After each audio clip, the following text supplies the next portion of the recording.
So in Metro Vancouver, housing dominates every single conversation, especially as a realtor. All I seem to talk about is housing. Prices right now are still high, interest rates are shifting, and demand feels unstoppable.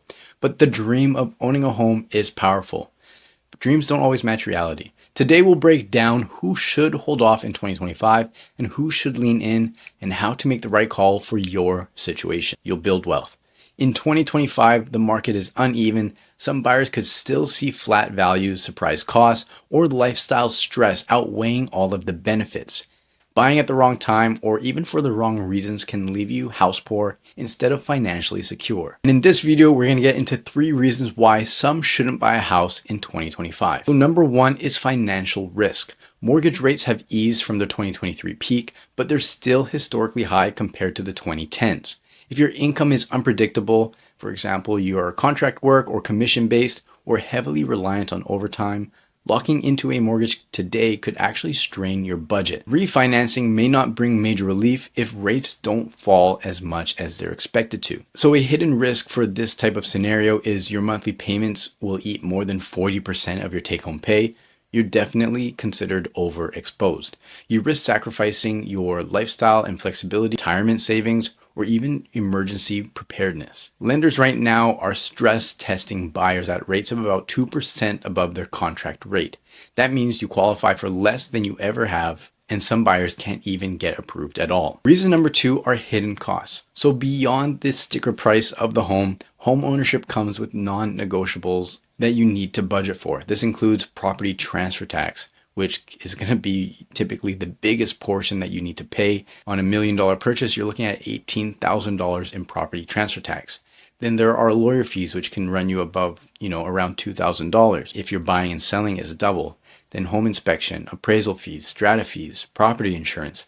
In Vancouver, strata fees in some buildings have doubled in just a few years due to deferred maintenance and rising insurance premiums. There are some major hidden risks like special assessments that can hit suddenly, or a leaky roof, outdated plumbing can lead to tens of thousands in surprise costs. But you can qualify for some exemptions, the main one being first-time home buyers, and then higher value homes are taxed.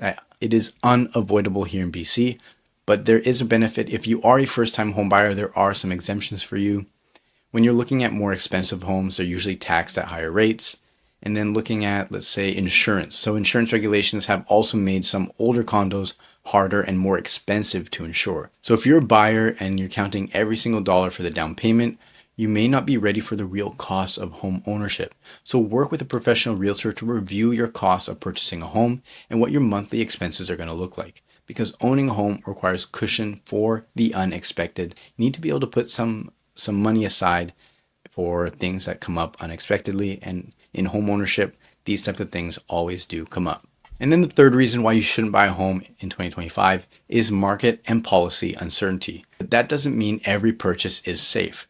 Presale buyers risk construction delays, cost overruns, and then the possibility of their unit being worth less at completion than they paid for during the presale. Even in the resale market, neighborhoods with high investor concentration can see a lot of volatility if investor demand drops, for example, the foreign buyer or the restrictions, and also if more volatility if interest rates remain elevated. I mentioned the federal ban on foreign buyers. That is still in place in 2025. So speculation tax and vacancy tax, these will all penalize investors who leave homes empty. In Vancouver, the empty homes tax makes carrying an unused property especially costly. So if you're banking on a quick flip or short-term appreciation, 2025 could be a dangerous bet. You may end up being locked into a property that doesn't perform the way that you expected or that the market has historically performed in the short term. Here are some buyer strategies if you're unsure. Number 1, get a pre-approved and stress test for your budget at 2% interest, at 2% over the contract interest rates. This makes sure that you can actually afford your current mortgage and then things if they change. Number 2, build at least 3 to 6 months emergency funds before you buy to make up for any unexpected costs, because they do always come up. Number 3, compare ownership to renting in the exact neighborhood, especially if you're really targeting a specific neighborhood. In some areas, renting may still be cheaper in the long term. Number 4, prioritize your lifestyle fit. commute to schools, walkability, not just speculation about future prices. Make sure it's something that you can actually live in the long term. And then number 5, don't overbuy. Leave breathing room in your budget for savings and then enjoyment. And if you are looking to do something in this market, here's some seller strategies in 2025. So first of all, price realistically. Buyers are very picky when financing is costly, and there's a lot of options and inventory on the market that they can move towards if you are being really strict on pricing. Number 2 is highlight upgrades, energy efficiency, move-in readiness. This can help you stand out in a crowded market, making it easier for buyers to just move into the home without needing to do a bunch of work. Number 3, if you're selling a pre-sale assignment, act early and explore all options before deadlines. And then number 4, work with a realtor who understands the psychology of today's buyers.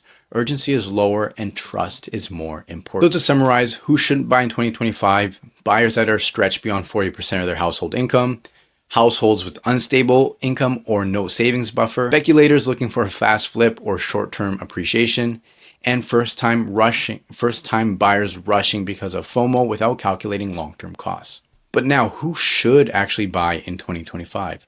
Well, essentially the opposite of all those things. So families with stable, predictable income who plan to stay in the home at least 5 years.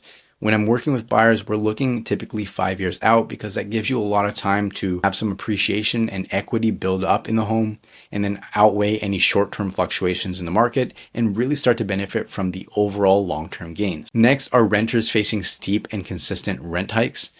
Ownership actually is way more stable because you can get kicked out of your home and then your costs are typically fixed for the duration of your mortgage, especially if you're putting some savings aside to keep up with any surprise repairs. Another buyer type that should purchase in 2025 are investors focused on a holding property for 10 years plus realistic cash flow expectations. So if you are looking for a quick flip or short-term appreciation, may not make the most sense.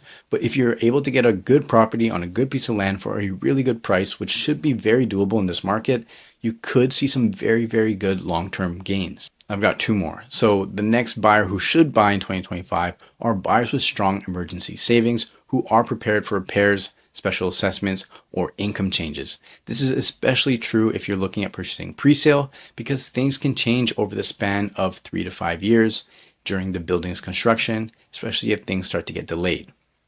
And then lastly, people prioritizing lifestyle and stability. Raising kids, building roots, avoiding landlord risk. These types of things are all benefits that come with home ownership. And right now is a really good time to buy if you're looking for a really good deal and good opportunity in the market, but you're not rushing to get into anything anytime soon.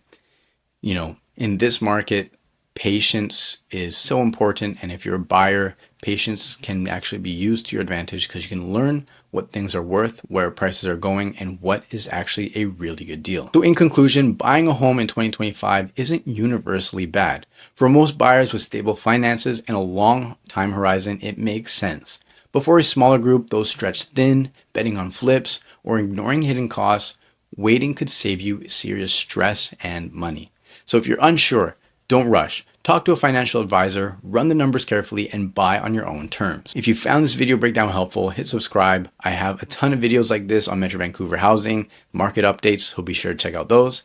And I'll see you on the next video. Peace.